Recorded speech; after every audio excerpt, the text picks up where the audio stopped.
Hey guys, thank you so much and welcome to the Game Your Future podcast as presented by Dragonmore XP. I'm Daniel Baker and I have a special guest for you guys today. This is somebody who does, I think, something very near and dear to my heart, just the love of video games and teaching how they can help us. So, guys, please welcome Jonathan Harrison, who is an author, TEDx speaker, fellow gamer, and fellow traveler in life's journey, teaching us how video games can help us. So, Jonathan, thanks so much and welcome. Awesome, Daniel. Awesome to be here. I love what you're doing. That's what, and I love what you're doing because I think there's a lot of crossover, a lot of similarities. So I'm very excited to have you on this. So just to kind of start at the beginning. So as far as having video games help us, that's definitely a core part of this podcast and this channel. And just want to understand kind of like where you started and how you got into what you're doing. Yeah, absolutely. So professionally, that was that one bucket of life. We study, we go to school, we have this passion, this area where you think, okay, this is something I can do. I can make money. For me, ended up being psychology, but I didn't want to do that kind of psychology. So I realized human resources was my destination after spending some time there, which it's not that much of a jump when you think about it. But I know not everyone loves the idea of HR. For me, I wanted to be the good HR, right? So my job is to help people be more successful in their roles and give them the tools they need. And I used to be a blogger about a decade and a half ago and kind of dabbled in that for a bit, but realized that there were a lot of people writing about the latest leadership books and business books. And I was just kind of feeling like my voice was getting lost. And so I thought, what's something I could write about and really enjoy and never really get tired of? And of course, video games came to my mind. And so I said, let me try this out. And so I started blogging and really focused on that topic, dug in and said, what are the skills that popular games teach us, not educational games, but games that people really enjoy playing? What are the parallels? What are the lessons we can learn? And fast forward, here we are today.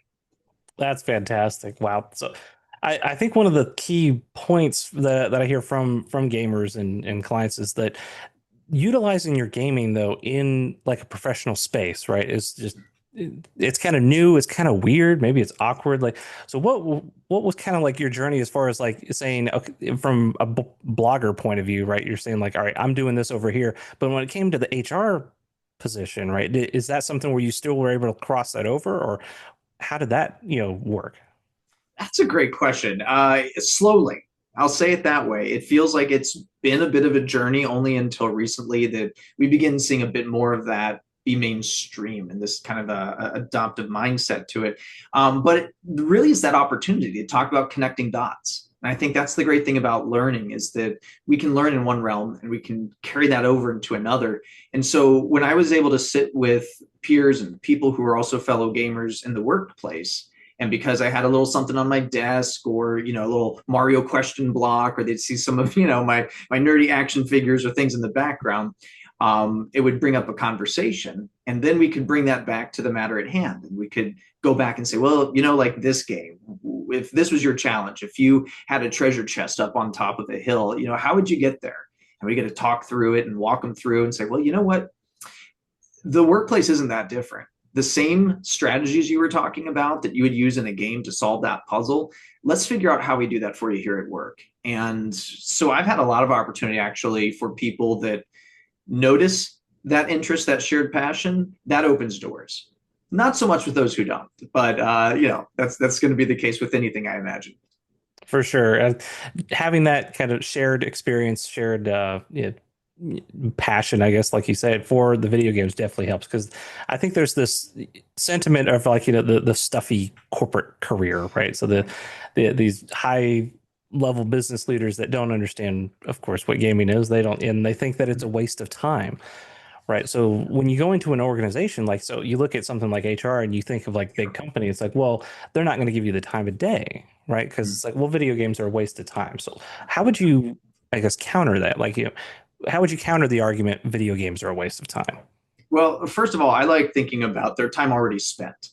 So for a lot of us, we have time already invested. What I'm doing is I'm going back to that experience, that real experience in game worlds, and finding ways to connect the dots. Because if you imagine the way we play games, the way we strive after accomplishments, trophies, achievements, incredible difficulty, right? we talk about persistence, we talk about grit, we talked about things like accountability and leadership skills that I know you and I talked about how you've had those breakthroughs yourself. Those are all required to be successful in this hobby. And so if we can tap into that and explain to leadership that these are skills, these are transferable traits that already exist, what we do is we just help find the ways to draw them out and make those connections so that we can make the workplace a bit more fun and a little more challenging at the same time in a way that's engaging, not frustrating. Exactly. And I think you hit on the hot button, which is the transferable skills, right? Because you said, like you said, it's time spent, it's gone. Okay. And then being able to draw from that to say like what's the benefit of that? Because I mean, there is obviously the enjoyment factor of it, and that's what and I've maybe said on this podcast before that I always find it weird that people think that video games are wasted of time, but these are the same people that'll binge Netflix for like 8 hours, and you're like, what do you? So like my two Yeah. hours of game time is worth less than your 8 hours of binging Netflix. I don't understand Right. because we're also actually training our minds. Like you said, we're actually doing these skills. It's not just consuming information. Like if you're just doom scrolling or just just down the rabbit hole of binging something, like Right. that's fine if you get that entertainment value of it, but having that conscious decision to know that that's what that is. But then when you take the video games, you're like, okay, I'm actually developing skills. And so it sounds like you have some great experiences working with clients or fellow colleagues, employees. What are some of the? So I think we touched on a few, but I would love to know, kind of from your perspective, what are kind of the top skills that you see that gamers have? Yeah, I think you bring up some really great points, right? First of all, not all screen time is created equal. And that's why I would even go as far as to say not all video games are created equal. I'm not going to hate on any games by name, but I will tell you that certain quick twitch reactions aren't going to help you in the same way that other types of games will. So any game where you're working with a dynamic, changing scenario where it's not so much about the memorization, though that has its own strength, but it's more about adapting to evolving situations, to that real-time problem solving. Those are super helpful. Those are super effective. Any game that lets you solve problems in multiple ways and challenges out of the box thinking, or I even like to call it in the box thinking, right? Because you can only do what's inside the box. There are limits. And so I get to figure out what are the limits? How do they work? Test things out, try them, break stuff, and test assumptions. Anytime you engage with that, that's an incredibly powerful skill, especially as we're seeing generative AI enter the workforce. People are feeling threatened by this. Having the ability to critically think, to leverage your existing tools, that's the sort of skills that people need to develop today and going into the future. The next 2 to 3 years, those skills are going to be so important. We're developing them when we play critical thinking strategy games, when we play games that explore different pathways, that give us opportunities to be creative and solve problems in ways that you might not expect. And so that mentality, I think, is going to be huge, especially going forward. That's wow. I completely agree. The strategy games, I think, especially too, because there's just so much to it, right? Like you have to be able to manage, whether it's managing resources or just time as well. Just there's Yeah. so many aspects of it that just you have to understand. And I think for those that have the twitchy games too, I think there is a little bit of benefit there. Maybe not what you're saying, maybe not necessarily as much as certain other genres, but I think that decision making under pressure or the quick decision Mhm. making, I think is also really powerful, right? Just to say Right. you need to take it like it seems like almost your brain's doing every frame that's happening. You come around a corner and you're like, well, you have to, Yeah. recognize instant pattern recognition. Here's an enemy, here's something, here's something. And you have to be like, all right, am I going to shoot? Am I going to back out? What am I going to do? Right. So Right. you have to Yeah, know. no, and that's great. But even the game design itself is important, right? So Yeah. when you think about the quick twitch games, there's a cadence, there's a balance, there's moments of rest and recharge and refocus, and then there's moments of nonstop action. And good games get how to create that pacing. And so even just from that, we can look at our own schedule and say, am I pushing through a really busy work week without giving myself that opportunity to duck behind a metaphorical crate and regain some of that health before I go right back out in there into the challenge? So I think all games have the ability for us to really learn some lessons from them. But certain games practice in-game skills more than others is where I I think I was trying to get to. Gotcha. No, absolutely. And you mentioned one thing, and I want so two points that I want to make sure we touch on. So what you were kind of alluding to here, I think, as far as being able to duck behind the crate, as you say, to kind of regain, part of that seems to lend to burnout, right? Mhm. And I definitely want to talk burnout, but you mentioned another word that I thought was interesting, which was, refocusing yourself. And I love the metaphor as far as we're in the box, right? We're in the game, and there's only so much that you can do. Like, yeah, the developers don't always put the right walls on things, and you can kind of, like you said, as you said, break the game, which I also love doing, which is so fun. It's like, Absolutely. well, how can I push the boundaries? And then when we get out into the world, it feels like those barriers aren't there, right? You can kind of go Mhm. anywhere, do anything. So how do you help coach people and kind of teach them through this kind of, this gaming lens, but still staying focused when the world is just so much wider? You know, I agree. On the one hand, there are certainly that wide aspects, but I want to talk about kind of the opposite of that for a second, real quickly, because I've also found that in certain careers or certain workplaces or jobs, it feels like there's a very strict rule set that's many times unspoken. And so sometimes when you go into a new field or a new career or a new type of work, part of it is the same way you engage with a new game, right? Which is figuring out what are the rules. And, not all games come with tutorials. Some of them are going to throw you right into it. And you have to like figure it out right away. A lot of work is like that. You won't get a good onboarding. You won't get a good mentor or supervisor showing you the ropes, and you got to figure out the rules, and then you can start to break them, right? But going in the other direction, right? It really does feel in many cases that the world is out there similar to any sort of open world game where it's just the gates are unlocked and you can go anywhere, and so you get this bit of like existential dread flowing about you. If you can do everything, where do you even start? And a lot of that, I think, goes back to identifying your own personal priorities. Some games are good at giving you checklists or giving you things that you know are story driven beats that matter. And that's a good way to start out, is identifying for yourself if this open world in front of me reality was an open world game. Where do I want to start exploring? Where am I curious about? Where am I interested in? And begin charting a path in that direction while still being open to what you encounter along the way. So sometimes it's just about picking a direction and making that choice. And I think that's an important thing for us to do. Okay, yeah. So treating it is kind of like it's an open world game at some point where it's like you can do a lot in those games. So making sure that you pick where you're going to go, because that's definitely going to help. Because and one of the things I've thought about, and I'd love your opinion on this too, as far as understanding what you want to do, having those kind of priorities is to take another metaphor, it would be like picking the game you want to play.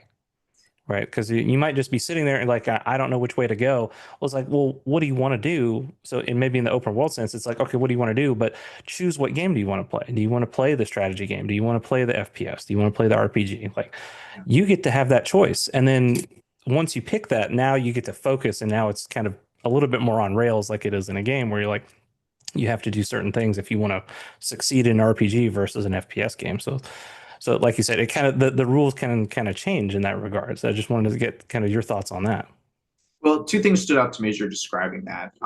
The first of them is at some point, we don't know what we like, especially if you're young in your career or if you're even at college or you're getting to figure out what's next, or maybe you're not feeling satisfied in your current role, whatever that may be. And so part of that means being willing to try things, being willing to try things out and see what it's like.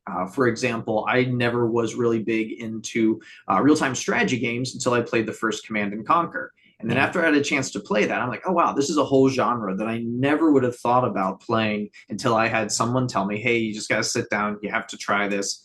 And then I began to explore and enjoy those in a way that I hadn't before. I think the same can be true in life, is that we got to get out there and try it. It's one thing to sit back and say, oh, yeah, that's not for me. I don't like sports games. I don't like, we were talking earlier, I'm not a big MMO player. How many have I played?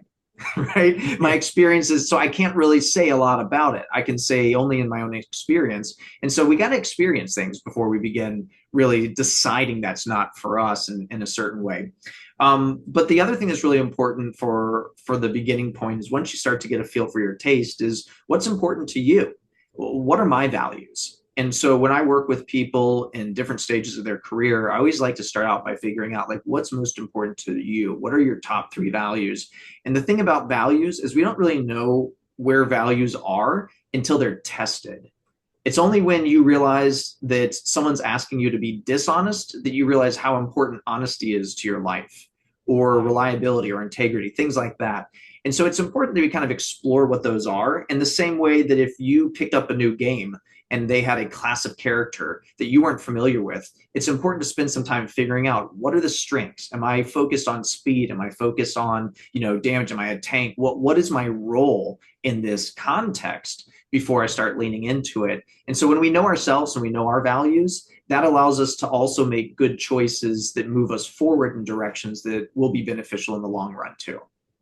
Gotcha. So as far as understanding kind of the values, and are we talking as far as life as well, right? Right. Because understanding playing games, like yeah, we maybe we'll figure that out quickly. But as far as like life itself, Yeah. I mean, are we talking also like kind of personality sort of tests, kind of like understanding, like kind of understanding yourself? Is there certain ones like Mhm. that? Is that something you would recommend? And are there specific tests Yeah. that kind of, Yeah. I know we don't want to put ourselves too much in a box, but at least some of Sure. those actually help on that kind of self-discovery journey, right?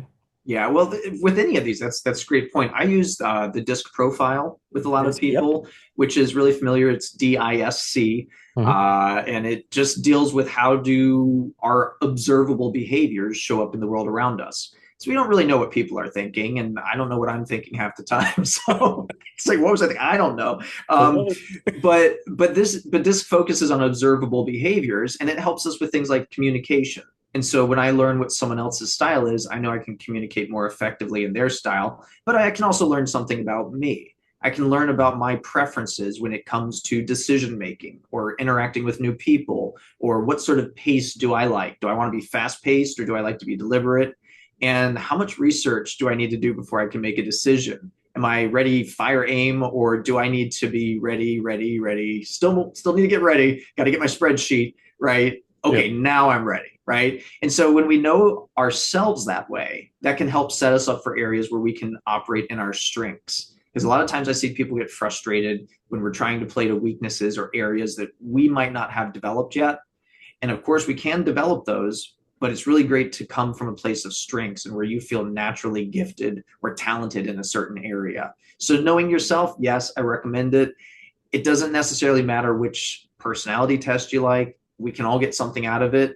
There's one really big takeaway that everyone will tell you, though, which is everybody out there is not you, and that's okay. So I think we all need that reminder from time to time. Yep, absolutely. Everybody's Yeah. different, right? So everybody goes on a different experience, right? So we could, and I love that about games too, where we can play the exact same game, but you and I will play the game, yeah, differently, maybe wildly differently, depending on how we prioritize things, how we like things, how much we love to break the game, Right, or right. just how much we love certain characters. Like, yeah, it's a completely different experience, even though it's the exact same game. So understanding, I think about life too, is that we all play differently. So we all experience life differently. So understanding that too. So love that. Absolutely. Yeah. Fantastic. And I'm trying to remember disc too, because I haven't taken that one in a while. I'm high I. I think that was the Okay. one. Okay.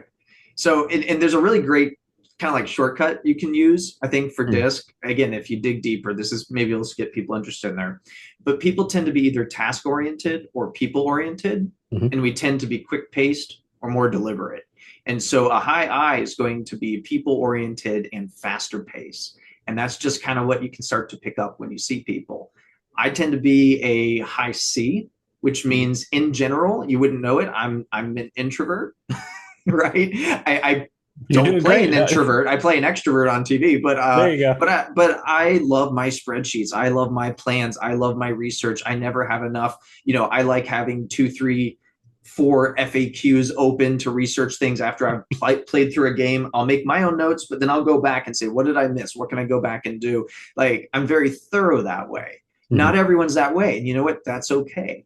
And so that's the great thing about it is that we each have a style and value to bring in those styles to the world and to our relationships too.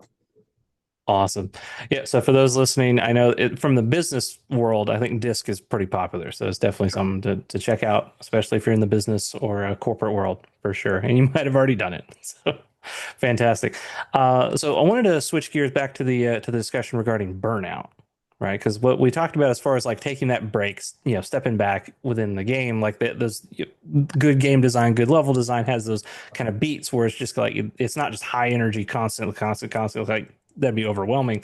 But you don't want it to just be boring. Nothing happens, right? You got to have these like, got to have the tempo. But when it comes to work and this kind of work-life balance, right? There's a lot of people experience the burnout, and is that I guess, yeah, yeah, how would you define burnout? And then, like, at what point are we not doing the tempo correctly, or is there certain things that we can step back? And how do we do that when there's constant demands from the boss, from the business, right? Right. I think one thing a lot of us can relate to in particular is this aspect of email in our life. Email is one of these like low grade indicators of burnout, I think, because it's relentless.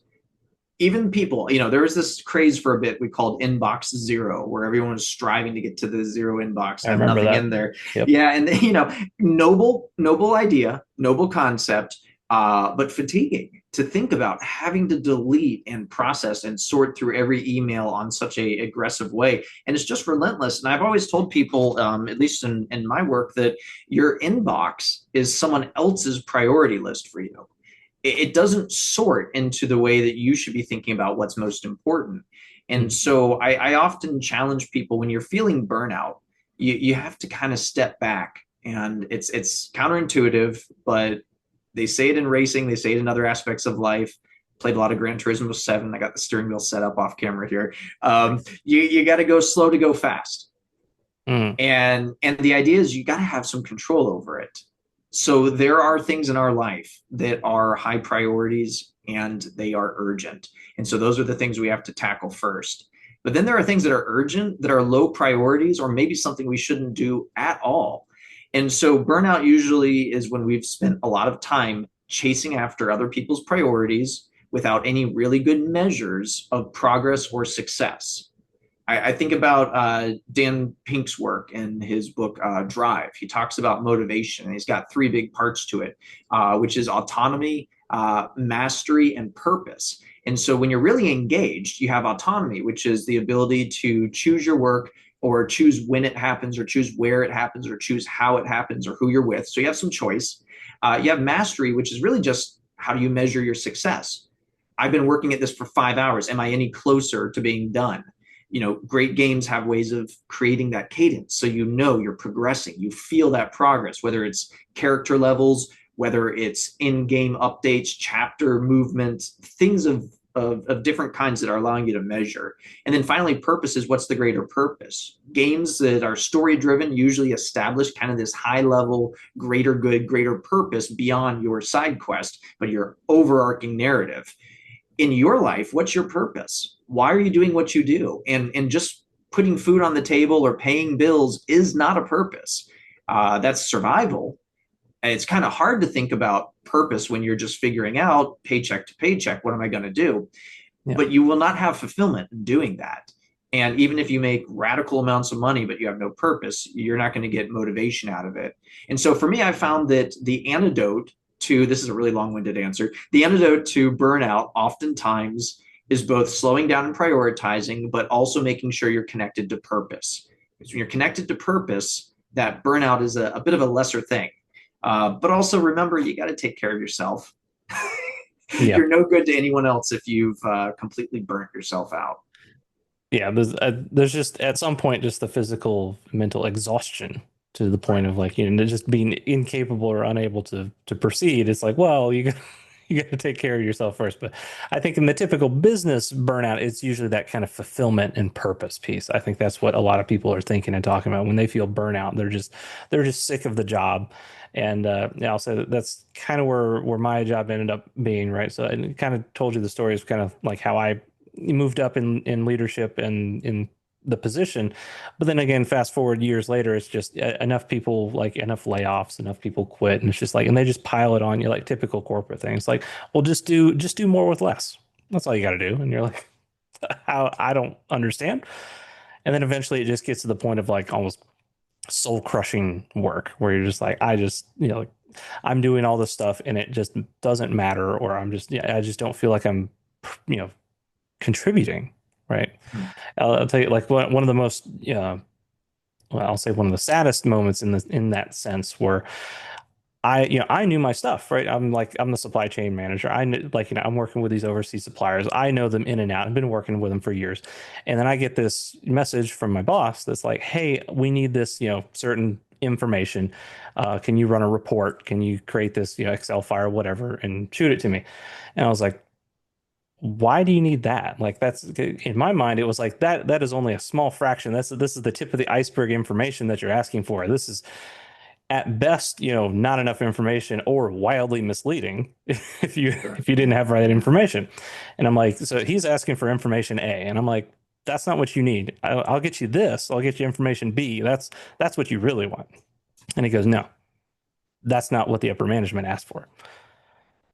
And I said, okay, like I understand that's what they asked for, but I can tell you that's not what they need. So give me some time. I'll give you the whole thing. It's like, nope, just give me this. Do it.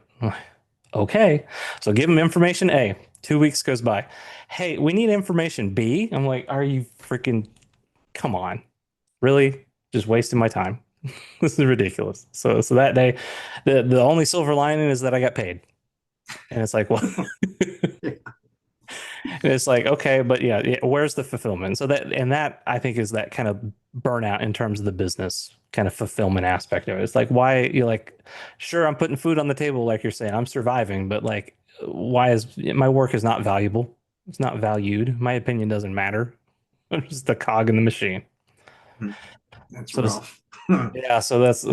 so I think so. If the burnout side of it, I think uh, what we're talking about as far as the changing like the priorities. So is it as simple as because I know you work with HR, so you're like or in HR trying to help course correct that.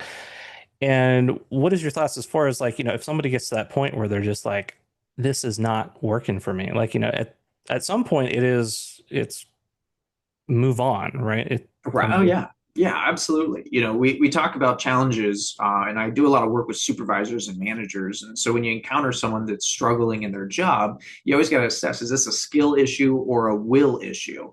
The mm, skill is just they need training, they need support, they need tools, they need help. And as a supervisor, as a leader, some of the best things you can do is make sure your people have what they need to be successful. Um, Shout out to all my supervisors and leaders out there. The work you do is incredible. It's always about the other people. The second a leader makes it about themselves, it's going to crumble and burn. But the great leaders know it's all about their team, right? And so you want to support them with the skills if they need that. But on the other side, there's the will, which is the motivation. And where that can go wrong is in situations like you described, where a leader perhaps doesn't provide that level of guidance or communication or support or the ability to stop and say, talk to me about your skills. What do you want to do? What lights you up? What is something you can plug into that you're passionate about that might not even be aligned with the work you're doing today, but we can carve out some time for that. And so I think great organizations and great leaders know this, that we need to give people a chance to really shine at what they're best at. And so if you don't have someone like that you report to, I would encourage you to start up a conversation to invite them and say, listen, here's my work. Here's what I've been focused on. But could I try something like this? Could I try next week doing this project? Or I would be interested in using this skill in a different way. How can I grow? So a lot of times people have asked me, I've landed interviews with people for podcasts for my upcoming book that I have, if video games have taught me anything. People have asked me, how do you get these? And it's really not meant to be a snarky answer, but it's just ask. A lot of times we're worried to ask. We're worried the answer will be no. The answer is no if you don't ask. It's certainly not going to change. So you might as well ask and get a confirmation on that, but they might say yes. And so if you're looking to use skills or to connect or to grow, let your leader, let your supervisor know what your intentions are. Maybe you don't work in that sort of environment. Then look for a place outside where you can start plugging in, because your own self, your own identity, your own motivation, your own energies, that's precious. That's your lifeblood. And life is too short. As I like to say, we've got one life, no continues. So you got to make the most of it. And life is too important to spend your time, your talent, and your treasures in a place that isn't going to appreciate that. And so sometimes you got to make that hard call. I always advise people, start looking long before you need to, right? The last thing you want to do is find yourself in a situation where you can't take it anymore. You say, that's it, I'm done. What are you doing tomorrow? I don't know. I guess I'm going to update my resume. Time to do that's before then. Yeah. Plan ahead, line up your steps. To use a Mario metaphor, make sure that that ledge that you're going to land on is in sight before you hit the jump button. You want to know where you're landing. So line up things first before you make that jump. I know not everyone has that luxury. Sometimes it's forced on us, or sometimes it becomes so toxic you can. But as much as you can, think about that. So start off by going to your leader, asking if there's ways you can do more, offer ways, come with solutions, not looking for, like free tutorials, but come up and ask for, hey, I got some ideas. Can I try them out? In a good environment, you'll get that chance. In an environment that's not a good fit for you, you might not. That might be a sign to look for the next thing. Yeah, that's very powerful. Thank you for that, Jonathan. So, did want to ask, of course, too. You mentioned it briefly, but tell us a little bit more about being an author and the book that you've been Yeah. writing too, right? Yeah. So that if and I think you said if video games have taught us anything, right? Right, right. Yeah, that's releasing 2025 in October. And it's a collection of interviews where I've asked people from all walks of life. Uh, I could name drop, but instead I'm going to create some curiosity. We've got Olympic athletes, we've got A-list actors and musicians. I've got best-selling authors. I've got politicians that have all answered the question. Oh, CEOs of major companies I know you've heard of, Mhm. that have all answered the question, what is a life lesson you've learned from video games? And typically they've given me a one sentence answer. And so I share their answers. I tell you a bit more about the person, and then I unpack what are the lessons that we can apply to our own lives. And then I have what I like to call the next level thought, which is almost like a workbook. So the book itself is meant to be written in. So I got some blank spaces that'll challenge you to think about these lessons that other people have learned from games. So it's a great way for everyone who's, heard that saying, hey, those games are a waste of time. Well, I've got 85 people you can show them that learn something great, and you can learn those same lessons, or you probably know them already, and you just have an excuse to point to other people. So that's what this project's been about. It is a labor of love. It's taken about 10 years to write this. Part of it is because I am a high C on the disc profile, which means I never have enough. So I was Mhm. always asking a new question, asking another person. I would go to a convention. I would send an email. I would see a news article and say, oh, I got to ask them. So I always was adding to it. But the one thing I landed on is probably a message for everyone else, which is the best art galleries, the best libraries, the best gaming halls, the best music collections, unfortunately, just may actually be the cemetery. Because there are people that have music in them, that have creative works, that have books, that have movies, that have games, whatever it may be, that they've never shared with the world. And they've thought, one day I'll get to it. Don't wait. Yeah. We don't know how long we have. There's no promise for tomorrow. And the fact is that you cannot help people with your lessons if you don't get it out to them. I get it. I'm a perfectionist. I want everything to be just right. I'm not saying rush it out half baked, but there comes a point that I like to tell people, Gitmo, good enough to move on. And so you got to find that sweet spot and get it to that point and get it out there and share. The great thing about certain mediums like digital print, not digital print, it's kind of oxymoron there, but like digital books or games, things like that, you can always patch it later. You can always update it, right? Right. It's But not like but but you need your that old version Nintendo one, or Super Nintendo. It's like, well, that's all it right? is. Ship it. Yeah, It'll never change. It's like, no, you get right. to patch things now. Yeah. Yeah, yeah. So do that. So whatever that project is that you're out there pursuing, go for it, make it happen. We've got more tools than ever, and I get it. We're busy, but this is passion. This is fun. This is a message uniquely you, and somebody needs to hear it. Love that. So good. Thank you so much for that, Jonathan. And Absolutely. for those that haven't checked it out yet, so that if video games have taught me anything, and I've heard some of the names dropped, I know we're gonna have it keep a little mystery here, but holy crap, some of these names, like you've definitely heard these names. Like I don't know who you are listening, but if you're anywhere close to like if you watch movies, if you like video games, if if you're just a person, you've probably heard these names. It's so good. Like there's so many cool people that he's interviewed that has gone into this book to get this information. So these kind of big name actors, these big names, like they're like you and me. They enjoy video games, and video games teach us stuff. So many Amen. cool life lessons. So good. So as we wind down this particular episode of the podcast, Jonathan, just wanted to ask, I guess, is there anything we've forgotten? Is there anything else that we need to cover as far as just, what are some of these kind of, crucial kind of things that gamers need to know?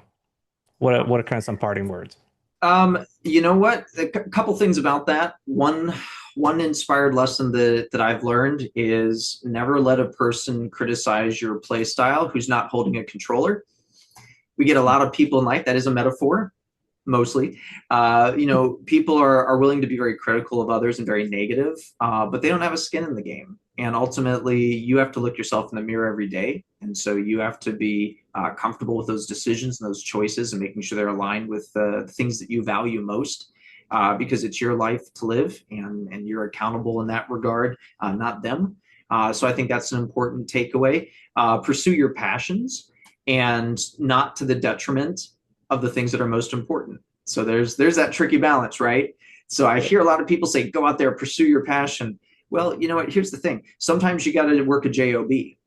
I've done those. I worked at a garlic factory where 2 months after I quit, every time I sweat, I still smelled like garlic. Like that talk No. about a job never leaving you. Like it wasn't a bad taste in my mouth. It was like every time I sweat, I could remember it. Right. And so sometimes those things happen and that's okay. Sometimes the only lesson we learn is I don't want to do that the rest of my life. But be thoughtful. Make sure you give yourself time to think and enjoy your hobbies, but remember that you have a contribution to make as well, and others can benefit from that. And that's where you're going to find satisfaction and fulfillment. So that's my advice. Don't just watch the game being played. Be sure you're out there playing it yourself, both Beautiful. metaphorically and otherwise. That's great. And because I think there's a famous kind of analogy there too, right? With the best, excuse me, you could have the best idea in the world, but if you don't get it out there, then who's going to listen, right? So Absolutely. nobody will learn if you don't put it out there. So yeah, everybody listen. You can contribute, you can, and you just got to get it out there. And one of my mentors even said, like, I love another kind of quote for you guys: "Do it messy, do it scared, but do it anyway." And get it.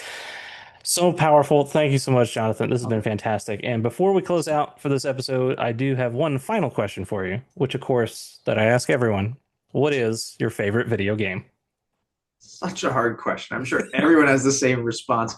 I can tell you the one that I've bought on the most platforms and that I go back to annually. I'm Okay. not sure if I can call it my favorite, but it's up there. Sounds like a Castle, contender to me. yeah, Castlevania Symphony of the Night. Ah, okay. Every October I do a playthrough. It's just for me, it's kind of my chill go-to familiar comfort food game. Mm, I always remember something about it that I don't remember the time before when I played it. There's always more to see in that game. The that's cool. music's incredible. It's always just a great experience. And this year I have a son who just started high school. He did a playthrough at the same time as I did a playthrough. And so that was a really cool thing for us to both be progressing. And he'd be like, Dad, where'd you get to today? And he's got a little more time than I do. So I'd have to use some of my expertise and knowledge of some speed running techniques to try to close the ground. Yeah. But that was a really awesome experience. And that's again this year. It's on the slate for October. I'm going to go back and revisit it. And it's on almost every single platform out there. So I think I have most versions of it that exist. So, but still waiting for it on Switch. Yeah, that's surprising, right? It's not on the Switch, but that's been Not yet. that sounds like a favorite video game to me if you got it on multiple platforms. So yeah, for sure. I'm very much an RPG fan for myself, so it's definitely the Final Fantasy series. And if I had to pick one in particular, it'd actually be Chrono Trigger on the Super Nintendo. Very nice. That one's just masterpiece. Love it. And time travel, just such a fun mechanic. See, there were the battles that exist on the playgrounds were like Sega versus Nintendo, Uh-huh. right? And the other one that the infighting that we're on the other sides of the battle line here is Chrono Trigger or Final Fantasy 3/6. Yep. And I went that route rather than the Chrono Trigger route. And still to Uh, this day, I have only finished it once, which means I've oh, only seen exactly one ending to the game. one of the 13 endings. So that's oh, so good. That's interesting because yeah, and I guess in our circle, for some reason, we had it the other way around where it was like, oh, you love Chrono Trigger? Well, check out Final Fantasy VI because it's by the same people. So was it one or the other? For us, it was both. You got to play both. They're so good. Love So it. that's why it was very hard to decide that. But yeah, I'll say my number two favorite game of all time is Final Fantasy VI. So not surprising, I guess. But so much fun. Well, gosh, thank you so much, Jonathan.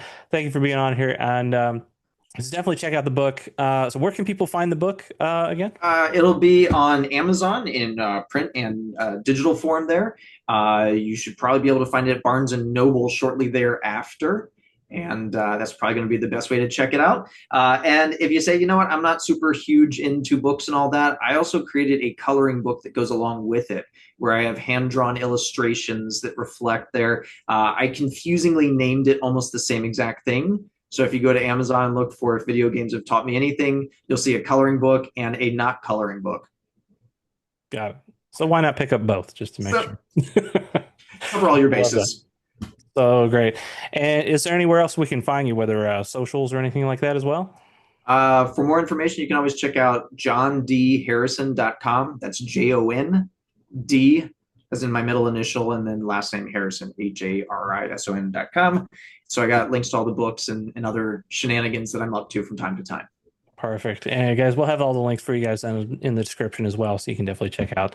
Jonathan, thank you so much. This has been fantastic. We'd love to have you on again sometime. So much fun. So, My pleasure. guys, this has been Game Your Future. I'm Daniel. This is Jonathan, and saying thank you so much. Thank you for watching, and remember, stay awesome, and I'll see you in the next one.